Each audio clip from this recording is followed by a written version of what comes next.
Okay, welcome students to the new semester. This is your semester 2 for HCM 201 Commerce और इस बार हम जो 5 units पढ़ने वाले हैं उसके बारे में मैंने आप लोगों को पहले ही गूगल क्लासरूम में इंफॉर्मेशन दे दी है, तो आप उसको देख लीजिएगा। इसका फर्स्ट चैप्टर है कैश बुक। तो हम लोग सबसे पहले कैश बुक और कैश बुक के फंडामेंटल्स के बारे में समझेंगे और नेक्स्ट क्लास में हम एक प्रैक्टिकल क्वेश्चन सॉल्व करने की कोशिश करेंगे। तो आप इसके लिए बुक को भी रेफर कर सकते हैं और जो मैं आपको ऑडियो नोट्स और पीपीटी प्रोवाइड कर रहा हूं उसको भी आप डिटेल में देख सकते हैं। तो सबसे पहले हम लोग एक कैश बुक समझने की कोशिश करेंगे कि व्हाट इज कैश बुक। तो कैश बुक से पहले मैं आप लोगों को एक थोड़ा सा इंट्रोडक्शन, एक थोड़ा सा रिमाइंडर दे दूं कि हम लोगों ने जब अकाउंटिंग के फंडामेंटल्स समझने की कोशिश की थी कि अकाउंटिंग क्या होती है, कैसे की जाती है और क्यों की जाती है, तो उसमें हम लोगों ने ये समझा था कि अकाउंटिंग का लेवल होता है प्राइमरी बुक्स ऑफ अकाउंटिंग, और प्राइमरी बुक्स ऑफ अकाउंटिंग के अंदर जर्नल आता है और जर्नल एंट्रीज करने के लिए हमने 3 तरीके के accounts, golden rules of accounting और उनके रूल्स समझे थे और उसके हिसाब से हम जर्नल एंट्रीज करते थे। जर्नल एंट्रीज के बाद हम जर्नल एंट्रीज की मदद से लेजर और ट्रायल बैलेंस बनाते हैं और ट्रायल बैलेंस की मदद से हम लोग फाइनेंशियल स्टेटमेंट्स बनाते हैं। तो प्राइमरी बुक्स ऑफ अकाउंट्स में आपके पास जर्नल आता है। जर्नल बनाने के बाद अकाउंटिंग के अंदर जो नेक्स्ट स्टेप आता है वो आता है सब्सिडरी अकाउंटिंग या सब्सिडरी बुक्स बनाना। सब्सिडरी बुक्स क्यों बनाई जाती है? क्योंकि किसी भी बिजनेस के अंदर, चाहे वो मैन्युफैक्चरिंग ऑर्गेनाइजेशन हो, चाहे वो ट्रेडिंग यानी कि जो खरीदने और बेचने का काम करती हो, या फिर दोनों तरीके का काम करती हो, इन ऑर्गेनाइजेशंस के अंदर, बिजनेस ऑर्गेनाइजेशंस के अंदर कुछ ट्रांजैक्शंस बहुत ही इंपॉर्टेंट होते हैं, जैसे कि कैश ट्रांजैक्शंस यानी जिसका नकद या रोकड़ में इस्तेमाल है वो ट्रांजैक्शंस। दूसरे परचेज, जो खरीदती है ऑर्गेनाइजेशन सामान। तीसरा बेचना यानी सेल्स। ठीक, तो इस तरीके के। और चौथा क्रेडिट ट्रांजैक्शंस, यानी जो बिजनेस ट्रांजैक्शंस उधार पे किए जाते हैं, चाहे आप किसी को सामान बेचते हो वो उधार पर बेचते हो, या आप किसी से सामान खरीदते हो तो वो आप उधार पर खरीदते हो। तो इस तरीके से ये 4 बहुत मेन एस्पेक्ट्स होते हैं बिजनेस ट्रांजैक्शंस के। और हम समझने करेंगे कि जब बिजनेस के अंदर कैश ट्रांजैक्शंस होते हैं तो उसकी क्या इंपॉर्टेंस होती है और उसी के आधार पर हम कैश बुक बनाते हैं। इसको रोकड़ पुस्तक कहा जाता है हिंदी में, या नकद पुस्तक भी आप कह सकते हैं। बिजनेस में सबसे इंपॉर्टेंट चीज होती है कैश, सबसे इंपॉर्टेंट चीज होती है नकद या रोकड़। और ये हम लोग अपने घरों में भी देखते हैं कि हमारे लिए कैश कितनी इंपॉर्टेंट चीज है, रोकड़ कितनी इंपॉर्टेंट चीज है। महीने के अंत तक हम लोग जो सैलरी आती है उसको लेकर के महीने के लास्ट तक उसका इस्तेमाल करते हैं, ताकि अगली सैलरी आने तक हमारे पास कुछ ना कुछ पैसा मौजूद रहे। और इसी तरीके से हम सेविंग्स करते हैं, अलग अलग जगहों पर अपना पैसा बचा के रखते हैं, ताकि जरूरत पड़ने के समय पर, चाहे वो रिटायरमेंट हो, चाहे वो किसी की घर में तबीयत खराब हो, बीमारी हो, या किसी ऐसे वक्त में जब कोई इकोनॉमिकली चैलेंजिंग टाइम्स आ जाते हैं, घर में किसी की नौकरी नहीं रहती है, तो उस सेविंग से उस कैश का इस्तेमाल कर सकते हैं। तो कैश बुक किसी भी बिजनेस की पुस्तकों में से एक है। तो सब्सिडरी बुक्स जब हम बनाते हैं तो सबसे पहले हम कैश बुक बनाते हैं। अब इसके साथ ही ये समझना भी बहुत जरूरी है कि जो कैश बुक बनाई जाती है उसका फॉर्मेट बिल्कुल लेजर की तरह होता है। तो हम फॉर्मेट पे जाने से पहले अब कैश बुक के बारे में पूरी जानकारी आज हम लोग यहाँ पर समझने की कोशिश करेंगे। तो कैश बुक क्या है कि किसी भी बिजनेस एंटरप्राइज के लिए जो बहुत सारे ट्रांजैक्शंस होते हैं उसमें जो जर्नल एंट्रीज की जाती है, जिसको बुक्स ऑफ ओरिजिनल एंट्री या प्राइमरी बुक्स भी कहा जाता है, उनमें जितने कैश ट्रांजैक्शंस होते हैं यानी नकद से संबंधित ट्रांजैक्शंस होते हैं उनको हम सब डिवाइड करके जर्नल के बाद कैश बुक में यानी सब्सिडरी बुक्स में एंटर करते हैं। तो कैश बुक जो है वो एक तरीके से लेजर है कैश का। इसको बहुत ध्यान से आप लोगों को समझना है कि कैश बुक जो है वो एक तरीके से जर्नल के बाद बनाया जाने वाला लेजर है, जिसमें कैश से रिलेटेड सारे ट्रांजैक्शंस आप एंटर करते हैं। ठीक, और ये इसलिए सबसे इंपॉर्टेंट है क्योंकि ये डेली यूज में आने वाला एक ऐसा एसेट है कैश, जिसका बैलेंस होना बहुत जरूरी है। कितना बैलेंस कहां पर है ये पता करना बहुत जरूरी है। आपने कितना कैश कहां खर्च कर दिया है ये पता करना बहुत जरूरी है। और कहां से आपको इनकम हो रही है थ्रू कैश ये भी पता करना बहुत जरूरी है। तो कैश बुक जो है वो सब्सिडरी बुक्स में सबसे पहले बनाई जाती है। और लेजर की जगह कैश अकाउंट का लेजर नहीं बनाया जाता है, कैश अकाउंट को सीधे कैश बुक की तरीके से बनाया जाता है, जर्नल से ही आप इसके अंदर एंट्री कर सकते हैं। हम दोनों तरीके से समझेंगे। अगर आपको कोई न्यूमेरिकल क्वेश्चन दिया जाए जिसमें आपको बिना जर्नल बनाए सीधे कैश बुक बनानी है, वो भी हम समझेंगे। और अगर हमारे पास जर्नल दिया हुआ है तो जर्नल से कैश बुक बनाना वैसे भी बहुत आसान है, क्योंकि जर्नल से हम लेजर बनाना जानते हैं, जो हमने पिछली क्लास में किया है। तो उसको भी मैं थोड़ा सा आप लोगों को, जो लेजर हम लोगों ने पिछले सेमेस्टर में पढ़ा था, उसको भी थोड़ा सा मैं रिवाइज कर दूंगा, ताकि आप लोगों को कैश बुक भी ठीक से समझ में आ जाए। बस इसमें सिर्फ एक फर्क है कि हम जो लेजर में अकाउंट वर्ड यूज करते हैं कि cash account, furniture account, machinery account, right, किसी डेटर का अकाउंट, यहां पर हम बुक वर्ड यूज करेंगे। ठीक है, तो कैश बुक जो है वो बहुत ही इंपॉर्टेंट बुक है, जो सभी तरीके के कैश ट्रांजैक्शंस, चाहे आप नकद सामान खरीद के ला रहे हैं, पेमेंट कर रहे हैं, तब जब आप कोई नकद सामान बेच रहे हैं, तब आपको कैश मिल रहा है, तब वो एंट्री भी आप कैश बुक के अंदर करेंगे। जब आप किसी को सैलरी पे करते हैं, कोई रेंट पे करते हैं, किसी तरीके का कोई और खर्चा या एक्सपेंडिचर करते हैं, या कहीं से आपको डिस्काउंट मिलता है, कोई कमीशन अर्न करते हैं आप इन कैश, तो ये सारी चीजें कैश ट्रांजैक्शंस की कैश बुक के अंदर एंटर होंगी। तो जब आप जर्नल एंट्रीज कर लेंगे, उसके बाद कैश बुक बनाई जाती है, which is also called the subsidiary books of accounting. अब आता है कि कैश अकाउंट किस तरीके से बनाया जाता है। कैश अकाउंट जो है वो लेजर के तरीके से बनाया जाता है, फॉर्मेट बिल्कुल सेम होता है। इस पर हम आकर के आगे बातचीत करेंगे, बट ये आपको ध्यान रखने की बात है कि जब हम कैश बुक की बात कर रहे हैं, तो कैश दो तरीके से आपके बिजनेस में हो सकता है। एक, आपके पास हाथ में जो कैश है, रोकड़ है या नकद है, जो करेंसी नोट्स हैं, और दूसरा आपके बैंक अकाउंट में जो पैसे हैं, उसको भी आप कैश कंसिडर करते हैं। तो बैंक अकाउंट और कैश अकाउंट, ये दोनों ही लेजर में नहीं बनाए जाते हैं, ये दोनों कैश बुक के अंदर एंटर किए जाते हैं। कैसे किए जाते हैं वो हम समझेंगे। बैंक अकाउंट आपको पता है, it is nothing but cash at bank, the cash that you have in your bank account. और जितने भी ट्रांजैक्शन आप चेक या ऑनलाइन पेमेंट के थ्रू करते हैं, वो आपके बैंक अकाउंट से होते हैं, पेमेंट्स आपके बैंक अकाउंट से हो जाते हैं, और इनकम्स आपको बैंक अकाउंट के अंदर रिसीव हो जाती है। चेक अगर कोई आपके नाम पर जाकर बैंक में जमा करता है, तो आपके अकाउंट में पैसे जमा हो जाते हैं। ऑनलाइन ट्रांसफर कोई आपको करता है, तो आपको रिसीट हो जाते हैं, आपके अकाउंट में पैसे बढ़ जाते हैं।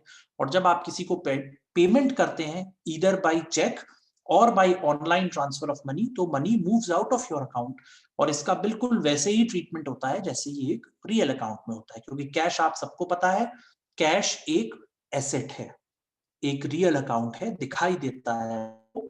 और कैश का जो नियम है, अगर कैश जो है, if cash comes into the business वो डेबिट होगा, और if cash goes out of the business वो क्रेडिट होगा। इसको अगर गोल्डन रूल्स ऑफ अकाउंटिंग के अंदर हम कंसिडर करें, तो जब आपके पास कुछ एसेट आती है या बढ़ती है तो वो डेबिट होती है, और अगर एसेट कम होती है, आपके पास से चली जाती है, तो वो क्रेडिट होती है। उसी नियम के हिसाब से हम कैश बुक के अंदर भी एंट्रीज करेंगे। तो ये हम लोगों को ध्यान से समझने की जरूरत है कि कैश बुक हम किस तरह से बनाएंगे, वो अब नेक्स्ट स्टेप में हम सीखेंगे। बट कैश बुक इस तरीके से होती है। अब कैश बुक के कुछ फीचर्स आप देख लीजिए। Only recording of cash transactions is done in the cash book. केवल जितने बिजनेस में कैश से रिलेटेड ट्रांजैक्शंस, चाहे बैंक अकाउंट से हुए हो, चाहे आपकी जेब से हुए हो, you will record those transactions in cash book. All receipts are recorded in the debit side and all payments are recorded in the credit side. T format का हमेशा आपको याद रखना है, जो हम लोगों ने अकाउंटिंग में टी फॉर्मेट पढ़ा था। कैश बुक या लेजर बिल्कुल वैसे ही बनाया जाएगा। जो टी फॉर्मेट की लेफ्ट साइड होती है वो डेबिट साइड कहलाती है, उसको कैश बुक की भाषा में आप रिसीट्स बोलते हैं। और जो क्रेडिट साइड होती है, which is the right side of the T format, उसको आप पेमेंट साइड बोलते हैं कैश बुक की भाषा में। और जैसा आप लोगों ने लेजर बनाया था, लेजर जैसे क्रोनोलॉजिकली यानी डेट वाइज ट्रांजैक्शंस रिकॉर्ड करता है, cash book also records all the transactions done in cash in the chronological order or date wise order. So there is a separate date column in both payments as well as receipt side of the cash book. और ये जो function आप cash book का करते हैं, this is performed both after the journal and the laser.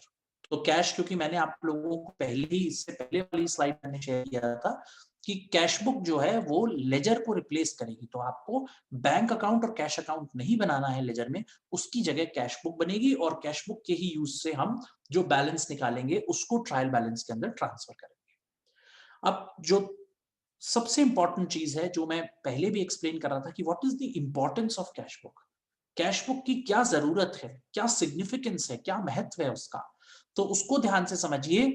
Cash book helps you to find out cash receipts and cash payments during a given period. एक साल के अंदर, एक महीने के अंदर, 3 महीने के अंदर, जो भी आपका टाइम पीरियड है, उस दौरान कितनी टोटल कैश की हमको पेमेंट आई है, रिसीव करी है हमने, और कितना कैश का पेमेंट हमारे बिजनेस से बाहर गया है या हमने किसी को पेमेंट किया है, ये हमको एक गिवन पीरियड ऑफ टाइम में पता चलता है। दूसरा, उस पीरियड के खत्म होते वक्त कितना कैश मेरे पास है और कितना कैश मेरे बैंक अकाउंट में है और कितने ट्रांजैक्शंस हुए हैं, उसका बैलेंस मेरे को at the end of the month या एंड ऑफ द ईयर या month end of the quarter, जो भी टाइम पीरियड है, उस पर पता चल जाता है कि क्या बैलेंस मेरे पास कैश इन हैंड है और क्या बैलेंस मेरा बैंक अकाउंट में है, कैश एट बैंक में है। ये दोनों मुझे पता चल जाता है, काउंट करने की आवश्यकता नहीं पड़ती। तीसरा, ये एक बहुत इंपॉर्टेंट कैश बुक होती है क्योंकि वो correctness of cash in hand and cash at bank बताती है। आप बार बार, जैसे बैंक का बैलेंस आपको पासबुक से पता चलता है, लेकिन किसी भी बिजनेस के लिए या किसी भी हाउस होल्ड के लिए it is not possible to go to bank every day and get the passbook updated. अब मान लीजिए आप सुबह 10 बजे जाके बैंक से पासबुक अपडेट कराया है, लेकिन बिजनेस के सारे ट्रांजैक्शन ड्यूरिंग द डे होते हैं, तो 10 बजे के बाद जितने ट्रांजैक्शन होंगे वो आपको अगले दिन सुबह 10 बजे पता चलेंगे बैंक से जाकर के पासबुक अपडेट कराने में। लेकिन और ये प्रैक्टिकल भी नहीं है कि आप डेली पासबुक अपडेट कराएं, इसलिए कैश बुक बहुत इंपॉर्टेंट है। ट्रांजैक्शन होने के साथ में कैश ट्रांजैक्शन आप उसे रिकॉर्ड कर लें तो आपके कैश इन हैंड का बैलेंस कितना है और कैश जो बैंक में जमा है उसका कितना बैलेंस है, ये उसी वक्त पता चल जाता है, करेक्टनेस पता चल जाती है, एक्यूरेसी के साथ इंफॉर्मेशन आपको मिल जाती है और आपको कोई भी चीज काउंट करने की और बार बार बैंक से पासबुक अपडेट कराने की जरूरत नहीं है, because you have physically go and get the passbook updated in the bank, which is one very difficult task to maintain passbook. तो इसलिए जो है कैश बुक आप बनाते हैं। तो ये कैश बुक के फीचर्स हैं और ये कैश बुक की इंपॉर्टेंस है। ये दो तरीके से आपको कैश बुक बनाने में सहायता मिलेगी और कैश बुक के बारे में कॉन्सेप्ट को समझने में सहायता मिलेगी, क्योंकि उसकी इंपॉर्टेंस बहुत ज्यादा है बिजनेस के अंदर। अब 3 तरीके की कैश बुक हम पढ़ेंगे आज, simple cash book, double columnar cash book और triple columnar cash book. Petty cash book जो यहाँ पर चौथा लिखा है वो एक अलग कॉन्सेप्ट है, वो हम अलग से पढ़ेंगे, बट वो भी जरूरी कॉन्सेप्ट है। बट पहले हम लोग सिंपल या सिंगल कॉलम कैश बुक, दूसरा डबल कॉलमर कैश बुक और तीसरा ट्रिपल कॉलमर कैश बुक पढ़ने की और समझने की कोशिश करेंगे। तो जो सिंपल कॉलम कैश बुक है वो बहुत ही आसान बनाने में है, बिल्कुल एक लेजर की तरह बनाई जाती है। इसको आप देखिए, नीचे फॉर्मेट अगर आप देखेंगे तो ये टी फॉर्मेट आपको नजर आएगा। ये देखिए टी फॉर्मेट है, ये टी है, इसकी लेफ्ट साइड में सारे डेबिट ट्रांजैक्शंस हैं और इसकी राइट साइड में सारे क्रेडिट ट्रांजैक्शंस हैं। जो राइट साइड है, जैसा मैंने कहा लेफ्ट साइड, उसको रिसीट साइड बोला जाता है, क्योंकि जैसे मैं गोल्डन रूल ऑफ अकाउंटिंग या रियल अकाउंट का रूल अगर आपके सामने पढ़ूं कि जो कैश मेरे पास आएगा वो डेबिट होगा, यानी रिसीट्स, रिसीव करने वाला कैश डेबिट होगा, और जो मैं बाहर निकाल दूंगा बिजनेस से, क्रेडिट व्हाट गोज आउट, वो पेमेंट्स की तरीके से होगा और वो क्रेडिट साइड में जाएगा, which is the right side of the T format। तो देखिए फॉर्मेट बिल्कुल लेजर की तरीके से है, कोई परेशानी नहीं है, रिपीट करने की जरूरत नहीं है। Date, particulars, voucher number, ledger folio और अमाउंट, फिर date, particulars, voucher number, ledger folio और अमाउंट। पेमेंट्स के लिए एक सेक्शन है और रिसीट्स के लिए एक सेक्शन है, बिल्कुल वैसे ही जैसे हम लोगों ने लेजर पढ़ा था, इसमें भी ट्रांजैक्शंस हम एंटर करेंगे। सिंपल या सिंगल कॉलम कैश बुक में केवल अमाउंट का कॉलम है, कैश का कॉलम है, उसकी हम 3 एंट्रीज यहां पर समझने की कोशिश करेंगे। देखिए 1 जनवरी 2020 को एक बिजनेस ने परचेज्ड गुड्स फॉर ₹10,000। अब यहाँ पे देखिए स्पष्ट लिखा हुआ है परचेज्ड गुड्स फॉर ₹10,000, यानी माल खरीदा 10,000 रुपए का, और यहाँ पर कुछ नहीं लिखा है, तो इसका मतलब ये कैश ट्रांजैक्शन है। तो जब माल आपने 10,000 रुपए का खरीदा है तो आप क्या एंट्री करेंगे, purchase account debit to cash account. Real account है दोनों ही, गुड्स अकाउंट भी और कैश अकाउंट भी। रियल अकाउंट के रूल से purchase account debit to cash account rule बन जाता है। अब ये जो आप कैश बुक बना रहे हैं इसमें आप ध्यान से देखिए, परचेज डेबिट साइड में है और कैश क्रेडिट साइड में है। तो आप कैश बुक के क्रेडिट साइड में जाएंगे यहां पर और बाई परचेजेस एंट्री करेंगे 10,000 रुपीज और डेट डालेंगे 2020 जनवरी 1। यहाँ पे 12 डल गया है गलती से, इसको 20 कर लीजिएगा। 2020 जनवरी 1 को बाई परचेजेस 10,000 रुपीज, क्योंकि कैश क्रेडिट साइड में है, क्योंकि कैश यहां से जा रहा है, परचेज उसका रीजन है। ये हम लोग बिल्कुल ऐसे जैसे जर्नल लेजर में एंट्रीज एंटर करते थे करेंगे। दूसरा है 6 जनवरी को sold goods for cash rupees 25,000, 25,000 रुपए का माल बेचा 6 जनवरी को। तो इसकी जो एंट्री होगी वो होगी cash account debit to sales account. तो बहुत ही सिंपल है, कैश अकाउंट यहां पर डेबिट में है तो आप डेबिट साइड में आ जाएंगे, टू सेल्स लिखेंगे, 25,000 का अमाउंट यहां डालेंगे और डेट डालेंगे 6 जनवरी 2020। तीसरा ट्रांजैक्शन है 8 जनवरी को paid rent of rupees 1,000, paid rent of rupees 1,000। तो जो 1,000 रुपए का आपने रेंट पे किया है वो कैश पे किया है। रेंट कभी उधार पे नहीं हो सकता है, प्रैक्टिकली नॉट पॉसिबल। तो रेंट पेड रुपीज 1,000, तो आप 8 जनवरी की डेट डालेंगे, रेंट की एंट्री देखेंगे, rent account debit to cash account. Rent एक एक्सपेंडिचर है, एक नॉमिनल अकाउंट है, इसलिए डेबिट साइड में आएगा और कैश क्रेडिट में आएगा क्योंकि वो एक रियल अकाउंट है। जर्नल एंट्री में कैश क्रेडिट साइड में है तो आप कैश बुक की क्रेडिट साइड में आएंगे, पेमेंट साइड में आएंगे और वहां लिखेंगे बाई रेंट अकाउंट रुपीज 1,000 और 8 जनवरी डेट डाल देंगे। अब इसकी बैलेंसिंग हम करेंगे इस कैश अकाउंट की, सिंगल कॉलम कैश अकाउंट की, कैश बुक की। कैश बुक की बैलेंसिंग चाहे कोई भी फॉर्मेट हो, ट्रिपल कॉलम, डबल कॉलम या सिंपल कैश बुक, बिल्कुल लेजर की तरह उसकी बैलेंसिंग होती है। सबसे पहले आप चेक करेंगे कि कहां बैलेंस सबसे ज्यादा है। तो देखिए ये जो डेबिट साइड है, रिसीट साइड है, इसका बैलेंस ज्यादा है, यहाँ 25,000 रुपए है। यहाँ पर बैलेंस केवल 11,000 था, तो हम इसका बैलेंस यहाँ कॉपी करेंगे 25,000 और उसको कॉपी करेंगे क्रेडिट साइड में। 25,000 को हम क्रेडिट साइड कॉपी करेंगे। कॉपी करने के बाद हम 25,000 में से 1 प्लस 10,000 11,000 को डिडक्ट करेंगे और लिखेंगे जनवरी 31, जो कि उस महीने का आखिरी दिन है। 31 एज्यूम कर लीजिए कि वो 31 जनवरी को हम उसकी 31 जनवरी को हम उसकी बैलेंसिंग कर रहे हैं। तो balance by balance carry down 40,000 rupees, 14,000 rupees आप यहाँ पे लिखेंगे। उस बैलेंस को अब आप ट्रांसफर करेंगे 1 फरवरी को डेबिट साइड में, to balance brought down 14,000 rupees या to balance brought forward 14,000 rupees यहाँ पर लेकर आएंगे। अब ये देखिए ये डेबिट साइड है, ये रिसीट साइड है और गोल्डन रूल ऑफ अकाउंटिंग कहता है कि एसेट्स का, इनकम्स का डेबिट बैलेंस होता है, एसेट्स का डेबिट बैलेंस होता है, लायबिलिटीज का क्रेडिट बैलेंस होता है, एक्सपेंडिचर का डेबिट बैलेंस होता है, इनकम्स का क्रेडिट बैलेंस होता है। तो गोल्डन रूल ऑफ अकाउंटिंग के हिसाब से देखिए यहाँ पर ये वापस डेबिट में आ गया है और यही बैलेंस आप ट्रांसफर करेंगे ट्रायल बैलेंस में। जब आप ट्रायल बैलेंस बनाएंगे कैश लिखेंगे और 14,000 रुपीज डेबिट के कॉलम में डाल देंगे।